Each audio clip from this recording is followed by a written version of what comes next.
バービー好きの皆さんこんにちは。ウエストハリウッド在住のあずさバービーです。今日は久しぶりに全部日本語で動画作ろうと思います。イエーイ。で、しかも今日は初めての日本語での私のお部屋ルームツアーのビデオです。日本生まれ日本育ちなんで、もちろん、第一言語は日本語なんですけど、だから日本語の方がもっとスラスラいろんなこと喋れるんじゃないかなと思ったのですが、普段日本語で動画作り慣れてないから全然うまく喋れない今日。だからといっていつももそんなうまく喋れてないんですけど。で、もしかしたら今日私の動画を初めてご覧になる方もいらっしゃるかと思うんで、自己紹介から始めたいと思います。私は朝バービーと名乗ってますけれど、それはもちろんニックネームで、本当の名前は坂本あずさと言います。1981年生まれ、年は37歳、自称世界一のバービーファンです。YouTube と、主に SNS はインスタを中心にバービーブロガー活動をしてるんですけど、ありがたいことに、フォロワーさんチャンネル登録たくさんしていただいてるんですが、多分日本語で上げてないからっていうのは大きいと思うんですけど、あんまり日本のフォロワーさんがいないので、ちょっと日本の方ももう少し近くなれたらななんて思って、今日は日本語の紹介ビデオを作ることに決めました。インスタも YouTube も日本のフォロワーさんとかほんと全体の 1% とかなんですやば、どんだけ人気ないまあいっか。とにかく私のお部屋も何回もルームツアー見てる方いらっしゃるかもしれないんで、そういう方も飽きないように、今日はよくご質問いただく私がお部屋をデコレーションする時のポイントとか、バービーのコレクションいろいろお買い物する時のポイントとか、あと私のファッションのバービーファッションのポイント、その辺も今日はちょいちょい挟んでいきたいと思うので、多分ずっと飽きないかなわかんない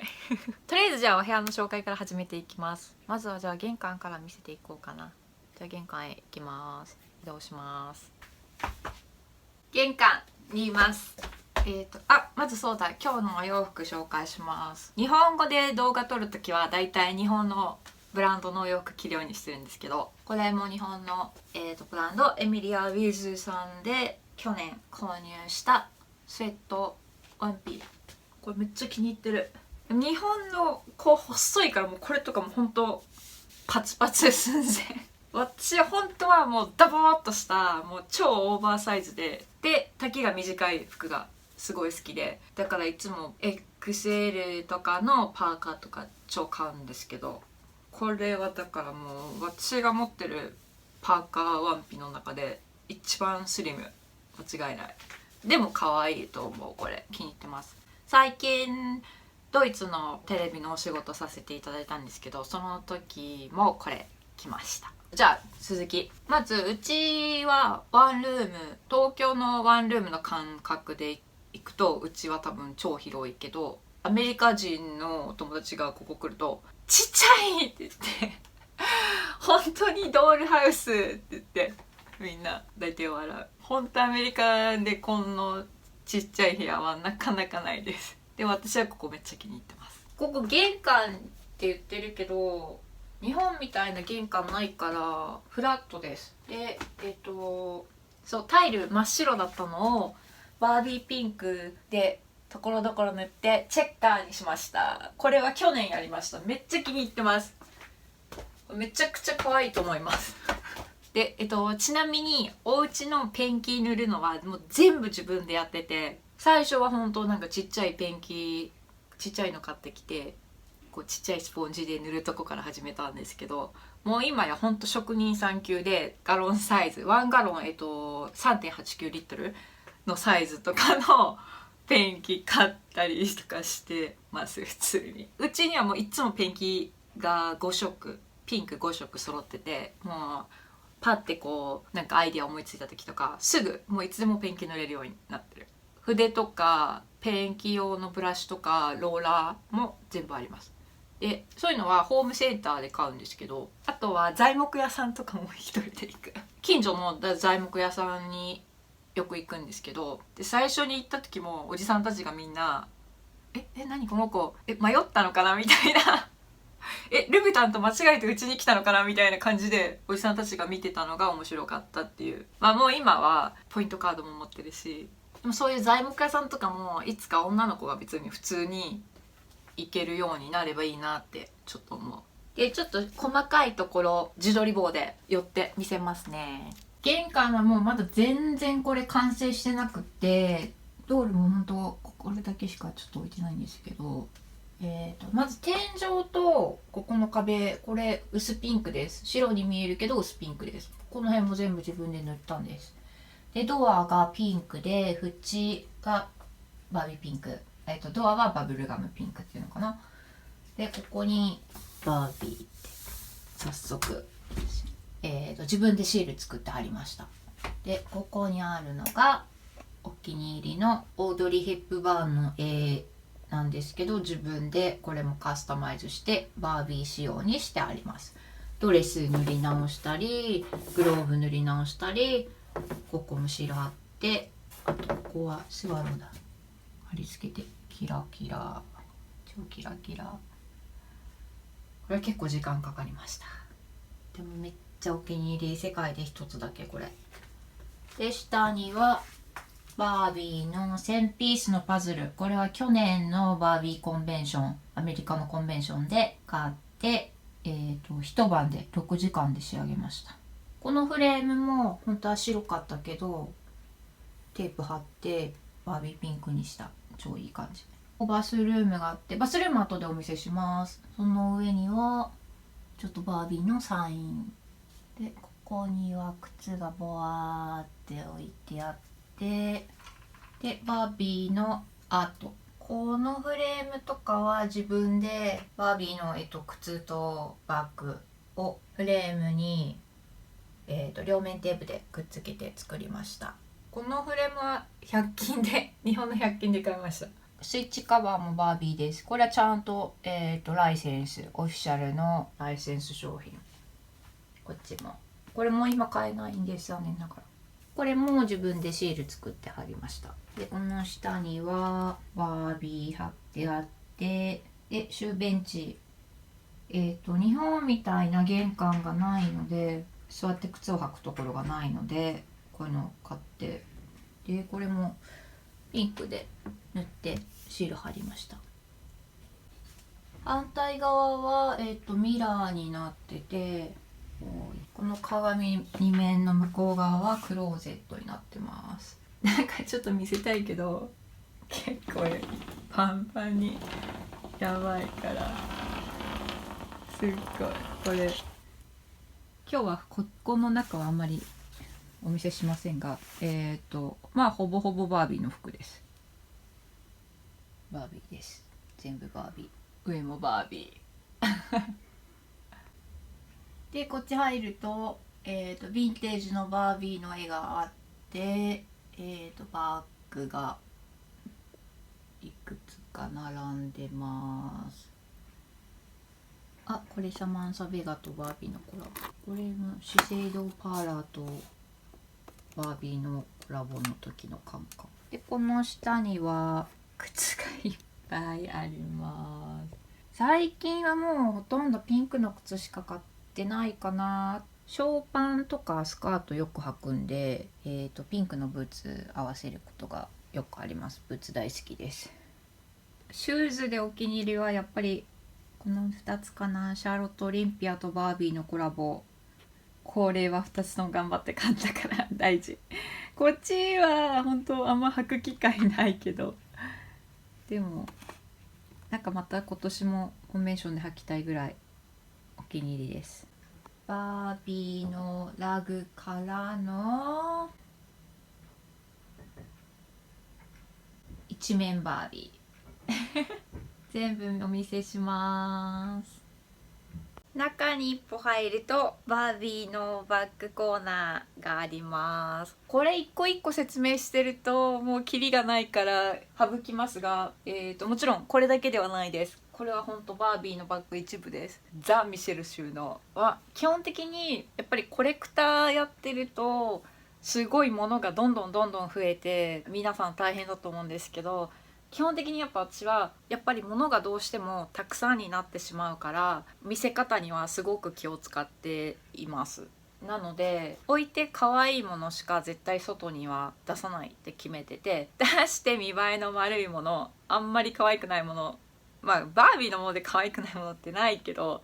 例えばすごい生活感ありありのものとか絶対見えないところにしまう。見えていいのは可愛いものだけ。もうこれってほんと可愛いお部屋を作る超基本だと思います。可愛いものしか見せない。初めてご覧の方にメンションしますと、私はそのバービーコレクターチャンネルとして YouTube やってるんですけど、自分のコレクションを、お見せしたりする以外にもバービー関連の DIY をすごくたくさんするので、その動画とかもちょいちょい上げてます。この棚はもう全部ほんと自分でつけました。もう男子の力は基本借りない。一回男の子の友達になんか棚作るの手伝ってもらったことがあったんですけど、全然私の方が上手だったから、もうこれ頼むのやめようって自分でできるんだから自分でやろうって思ったで、それ以来もう全部絶対自分でやるって決めてる。あとここの壁も後ろは薄ピンクに塗ってあります。この壁に I love Barbie ってこれはなんかクラフトショップで買った木の文字、それをペンキ塗って買ったんですけど、すごい安上がりの DIY の割にめちゃくちゃ可愛くなっ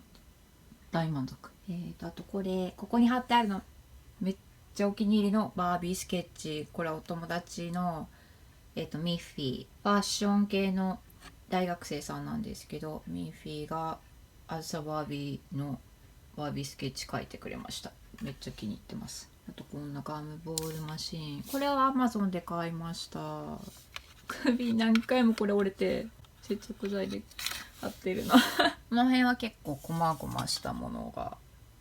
並べてあって、このクローゼット、バービーのクローゼット、これ手作りです。自分で作りました。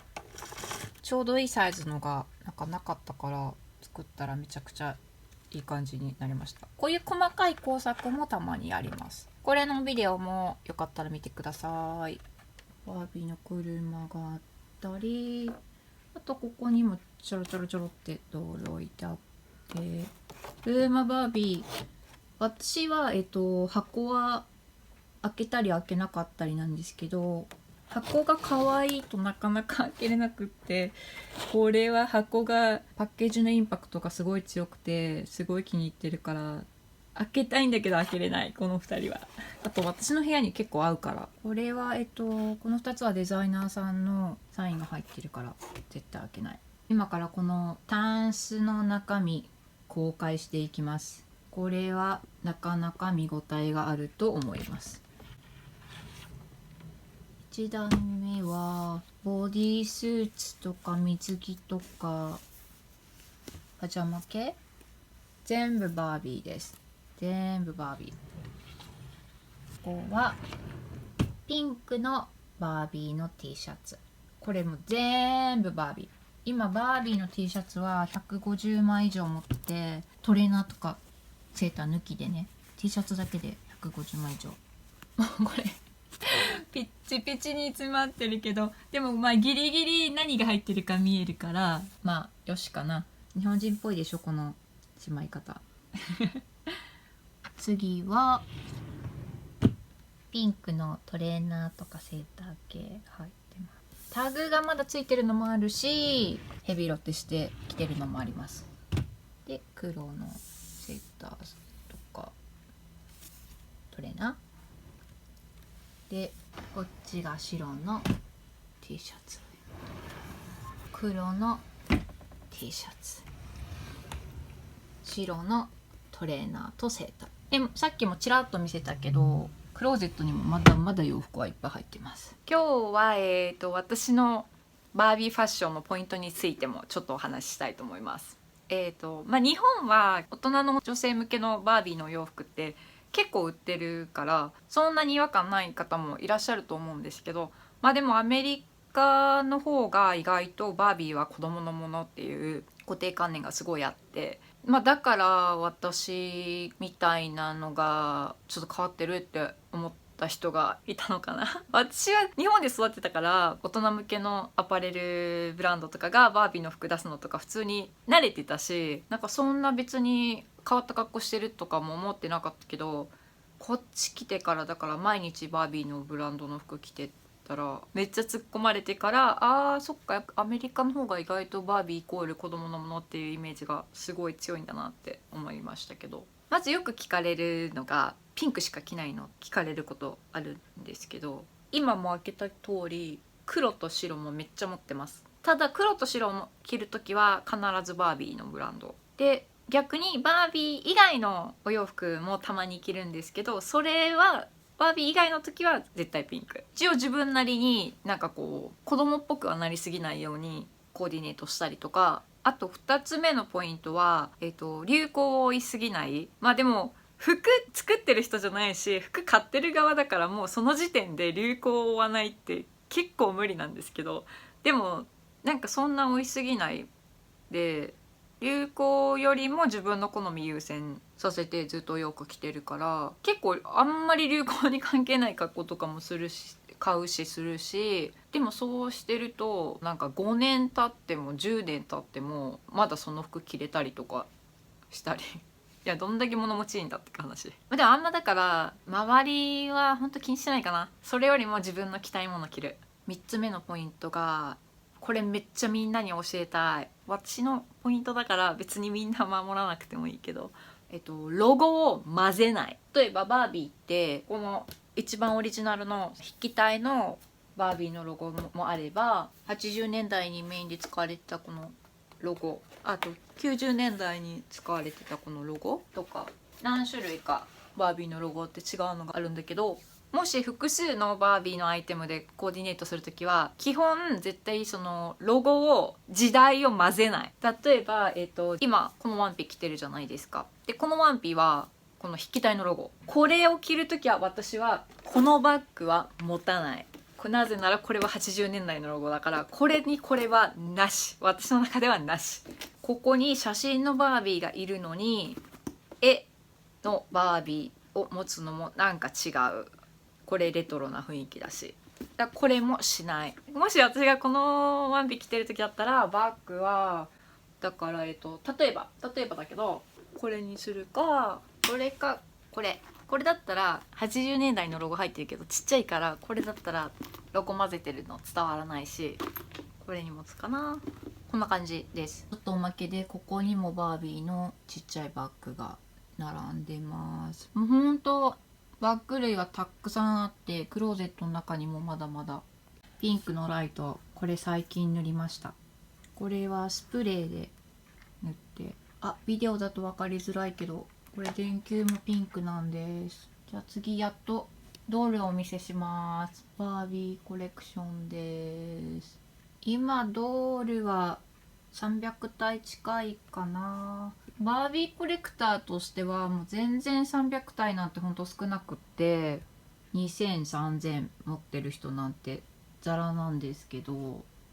私はドールコレクターというよりかはバービーコレクターです。バービーオンリーです。結構他のバービー集めてる方って他のリカちゃんとか、ブライスとかモンスターハイとかいろんな人形を集めてる方もいらっしゃると思うんですけど、もう私はもう本当私の人生もバービーに超密着してるから、もう私はもう本当バービーとコミットしてる。もうめっちゃ一筋。でもなんかそれも私はいろんなスタイルがあって全然いいと思ってます。そういうなんかバービーしか買っちゃダメとか他のも買わなきゃダメとかそういうの全然ないと思う。みんな自分の好きなスタイルで好きなように集めてるので全然いいと思う。ちなみに私のスタイルは最近はやっぱり何でも買うことはしなくって、基本お洋服がピンクのものが多いかな。あとは、もしピンクじゃなくて買うのは、例えば自分が実際に好きなブランドとのコラボのドールだったりとか、もう顔が超絶可愛かったりとかしたらもう全然買うかな。ピンクじゃないと買わないっていうのも逆にないかな。可愛かったら買う。箱を開けるか開けないかもう本当さっきも言ったけど、もうその時その時で、箱に入れたまま壁に並べるドールは、パッと見ピンクっぽいもの、やっぱり部屋のカラーの統一感を出したいので、80年代90年代のピンクボックス系とか結構壁に並べても私のお部屋とマッチするので並べます。例で言うとホリデーバービーとかは絶対壁には見えるところには並べないです。なぜなら私のお部屋とはちょっとマッチしないから。そもそもあんまりこうプリンセスタイプじゃないから、こう中身ロックな人だから、お姫様下ドレスのバービーとかあんまり買わないかな。もちろん買ってるのもあります。可愛いなって思ったら買うのもあるけど、それよりも割とポップカルチャー寄りのドールとか好きかな。ここに入ってる子たち結構私の推しメンなんですけど、私この子一番好きなんですね。いつも言うんだけどインタビューとかでも。ムービーミキサーバービーって言って、プラスチックじゃなくてシルクストーンでできてるファッションモデルコレクションっていうシリーズです。あとこの両サイドの2人もシルクストーンファッションモデルコレクション。顔がレトロだけど、でもこの子たちは別にヴィンテージではないです。とにかくもうドレスのディテールがもう人間のドレス以上だし、ヘアメイクとかももうデザイナーさんのこだわりをすごい感じるので大好きです。彼女は、プラスチックだけど、これもコレクター向けのドール。この子はもうドレスが大好きすぎて、シルクストーンじゃないけど顔もすごく可愛い。こうやっていろんな、例えばバービーが顔全部違うんだ、服全部違うんだとか知ってもらえると、例えばバービー好きじゃない方とかでも初めてなるほど奥が深いんだねみたいな感じになって、こうバービーって子供向けだけじゃないんだなって初めていつも分かってもらえますね。だからって別にみんなに理解してもらわなきゃいけないとかないですけどみんな自分が楽しめてれば。このドール私のミニミーです。もともとはブロンドヘアだった子を髪全部抜いて自分で植え直しました。針でチクチクと髪型も自分と同じにしました。お人形で遊ぶことはしないんですけど、もうこれはただの楽しみの一つとしてインスタとかでも楽しいからこの子でちょっと面白い写真撮ったりはするかな。であとこの後ろのクレープショップは、最近も動画作ったんですけど、私が30年前に遊んでたおもちゃをネットオークションで探してもう一回買いました。私食べ物でクレープが一番好きなんですけど、これめっちゃ可愛くデコりました自分で。もともとはシンプルな真っ黄色なクレープだったんですけど、フルーツとかつけて超可愛くなった。このディスプレイはお気に入りです。まだまだ上にもこうやって、ピンクボックスが飾ってあって、あとはでっかいバービーの、これも80年代のバナーですね、後ろに飾ってあるのと、あとネオンサイン、これもネットで見つけました。あとでっかいペッツとかバービーの置物関係、ライトなどなど、あとバービーの本とかいっぱい置いてありますね。これ非売品のバービーのシャンパン。本の中でもこの去年販売になったこの本、バービースタイルの鑑賞の本、これはめちゃくちゃお気に入りの。これがラデュレとコラボした時のこのマカロンが入ってた箱も、これも取ってあります。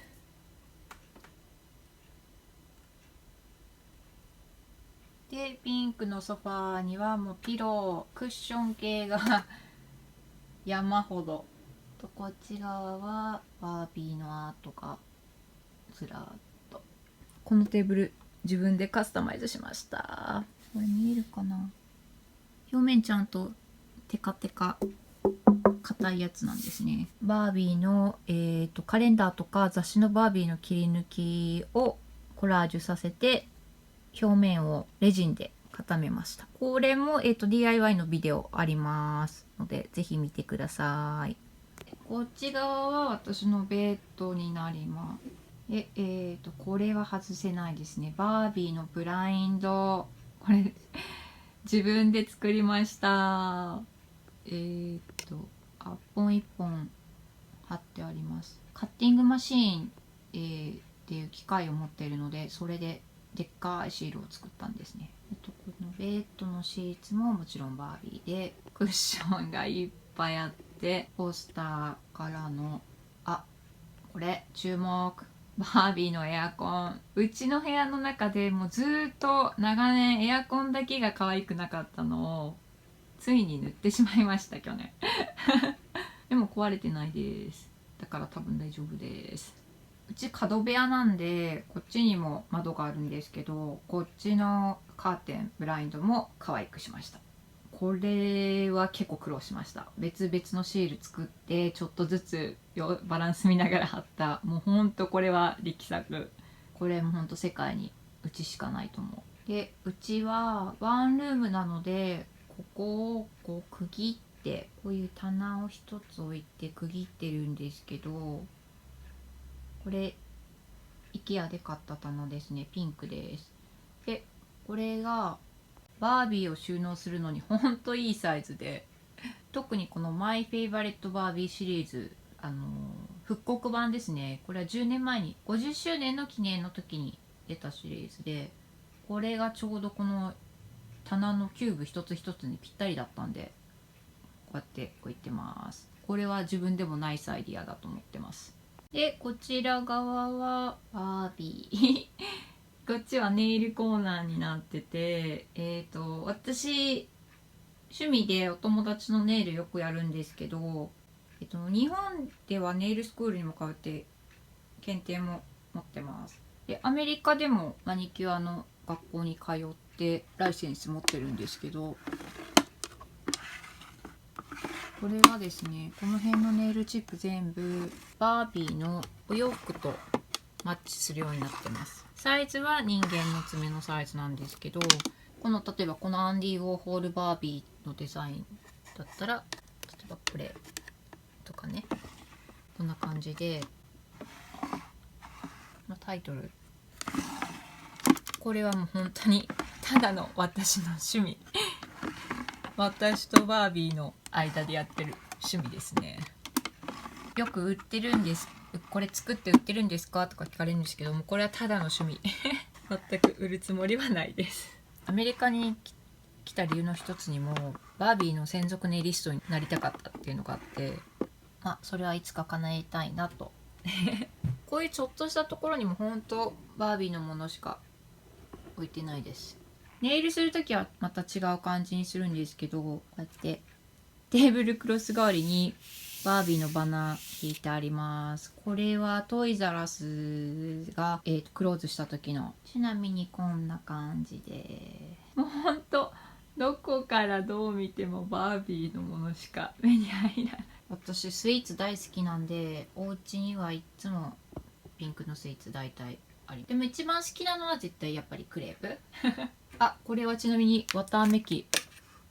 たまに食べてます。わたあめ。ちょっと次は大好きなキッチンに移動します。まずこれお見せしたかったです。ファッショニスタス私バージョン。私のお部屋の壁に飾っても違和感がないように基本ピンクを中心にコーディネートした。ここも引き続きお気に入りコーナーで、まずこのバービーの洋服の時計、これは、ネットで買いました。数字が黒だったので薄ピンクに自分で塗り替えました。でちょっといろいろ置いてあって、全部バービーで、バービーの電子レンジ、これも自分で改造しました。でちゃんと扉のついた棚、バービーのものちょっと飾ってあったり、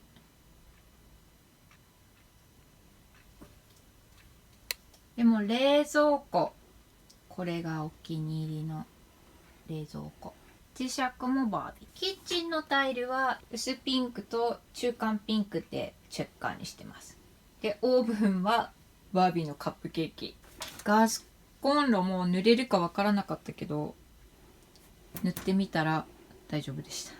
あとヴィンテージのシリアルボックスが置いてあったり、私は結構料理をたくさんするのでキッチンには気合い入れてます。料理道具もナイフとかキッチン道具、キッチン用品、お鍋とかも全部ピンク、バービーピンクで揃えて、あと貼れるものはバービーのステッカー貼って、一番の自慢はこれですね。キッチンカウンター、これも自分で塗って貼ってで固めて作りました。これもバービーのキッチンカウンター持ってるのは私だけだと思う最近シンクもピンクに塗ったんです。見えますか？プラスバービー貼ってる。もうここはほんとバービーのドールハウスよりもうちの方がバービーっぽいと思う。あとちょこちょこピンクフードバービーフードクッキングのビデオも、このチャンネルで流してるので、よかったらご覧ください。料理の動画は英語わかんなかったとしてもそれなりに楽しめると思います。ちなみに私が今までで作ったピンクフードクッキングの中で歴代のおすすめはハート型のピンクのミルクレープ、ピンクのチーズケーキ、あとはバービーのジンジャーブレッドハウス、あとバービーチョコレート、もうほんと結構いっぱい作ってて、ちょっとおすすめ数えきれないぐらいなんですけど、なかなかのインスタ映えのお料理ですのでチェックしてください。あと最近ようやく取り組み始めたのがこの内側、この棚の扉のその裏側だったり戸棚の中もピンクにちゃんと塗り始めました。まだこっちはやってないから見せられないこの棚にもまだまだバービーの食器がいっぱいあります。バービーのコップはほんといっぱい持ってます。で、こういう隠したいところは扉つけてます。この扉も自分でつけたんですよ。材木屋さんとか行って。私が自称ナンバーワンバービーファンを名乗る理由の一つに、このやっぱり DIY 自分でいろいろ作るっていうのがあるんですけど、っていうのもバービーのものを買うだけだったらお金さえあれば誰でもできるけれども、なんでこのお部屋とかあと私のそのバービーライフスタイルがすごく私にとって大事かというと、お金があるからって誰でもできるわけではないから、もうこの部屋には私のアイディアとか時間とか労力とかもう全部詰まってるから、だからもうすごく大切。やっぱり買うだけだったら誰でもできると思うから、そのバービーに費やしてる意識とか時間でいくと私ナンバーワンファンかなって思う。うん、間違いない。あと全然関係ないけど、この最近買ったこのピンクのペーパータオル超可愛くないですか？ Amazon で見つけました。あとそういえばこのキッチンミトンとかこのランチョンマットは、これは私の義理の妹、弟の奥さんが作ってくれた。私ほんとお裁縫だけがあんまり得意じゃないからアイディアあるけどなんか作れないからでも彼女めちゃくちゃお裁縫上手なんで作って、いい妹がいて幸せゆこちゃんいつもありがとう。ちょっとだけ私のお部屋のデコレーション、お部屋のデコり方のポイントをお話ししたいと思います。たまにフォロワーさんからなんかちょっとこう同じような朝と同じような部屋にならないとか、こうどうやったらこれからどうやったら可愛くなるかなとか、こうご相談いただくことがあるんですけど、基本的に私はもうみんな自分の好きなようにデコっちゃえばいいって思ってるんですけど、でもまあもし私がアドバイスできることがあるとするなら、ちょっといくつかポイントを挙げてみようと思います。まずちょっとさっきのファッションの時とも被るんですけど、まず1つ目、バービーの中でもカテゴリージャンルを絞る、テーマを絞る。例えば私のお部屋で言うと、私はバービーの今のメインデザイナーさんロバート・ベストさんのスケッチがすごく好きなんですけど、例えばそのロバートさんのスケッチを多く飾ったりとか、 DIY にもロバート・ベストさんの、スケッチのバービー貼ったりとかしてるんですけど、それが結構こうバービーテーマのお部屋だけど子供っぽくならない理由の一つに絶対になってると思ってて、なので私はあくまで大人可愛いバービーのお部屋っていうのがすごくテーマだから、あんまりだから、アニメーションのバービーのアイテムは見えるとこには置かないようにしてます。写真のバービーはたまにこう混ぜる、ポップで可愛いから混ぜるんですけど、アニメ系のバービー混ぜちゃうとすごい急に子供っぽくなっちゃうから、あんまり私はアニメ系は買わないかな。あと2つ目は、例えばピンク中心のお部屋にするにも、ピンクの色を絞る。例えば私はあんまりバブルガムピンクはそんな好きではなくって、一番好きなピンクはもうバービーピンク、パントーン 2194 バービーピンクとちょっと薄めのパステルピンク、その2つが好きですね。で意外と部屋いつも真っピンクって思われがちなんですけど、私は結構白も要所要所で使ってます。そのバランスとか、あとは部屋として考えた時は私はそのピンクと白をすごくテーマカラーにしてます。お部屋を例えばこれからどうしようかとか、あと部屋がなんかこうバラバラなイメージになっちゃうっていう人は、きっとそのバービーはバービーでも、自分がじゃあバービーの中でもどのタイプのバービーが好きなのか、例えば私はじゃあバービーの中でもプリンセスっぽいのが好きとか、でヴィンテージバービーが好きとか、バービーは好きだけどピンクはあんまり私のタイプじゃないっていう人は、例えば黒ですごくエッジーなお部屋にバービーを使いながらも黒メインでかっこよくデコったりもできると思うし、なんか自分のスタイル、好み、趣味をこう絞ると全然変わってくると思います。80s 好きな人は例えばピンクとパープルにしても可愛いと思うし、私に限らずじゃあ他の、方のインスタとか他の人のじゃあ写真とか見ても可愛いなと思うこととかたくさんあると思うんですけど、で例えばそういうのも丸々 100% こうパクるんじゃなくて、こうアイデアはヒントにはするけど、それを自分なりにちょっと変えてみたりとかするだけでも全然また違うものができるし、楽しみながらでもこう自分の色も出しつつみたいな、したら絶対もっとお部屋が好きになって自分のコレクションももっと大切にすると思います。最後にバスルームをサクッとご案内します。ちょっとだいぶ時間がなくなっちゃって軽くになりますが、ここが私のバスルームです。ほぼほぼバービー。シャワーカーテンはちょっと伝説の動画があってここもともとはガラス戸がついてたんですけど、それを自分で自ら破壊してシャワーカーテンつけました。でこういうちっちゃい棚とかも全部自分で取り付けて、こう目に見えるところに置いてあるものは基本バービーのものですね。この棚も力作です。ここにもバービーのスイッチカバー。洗面台もちょっと今汚いけど、洗面台もバービーです。下のキャビネットもバービー。タイルは玄関から続いているのでそのままチェッカーにしてあります。ガウンももちろんバービーで、とこっちはポスターが貼ってあったり、ポーチ類が山ほどあるので収納してます。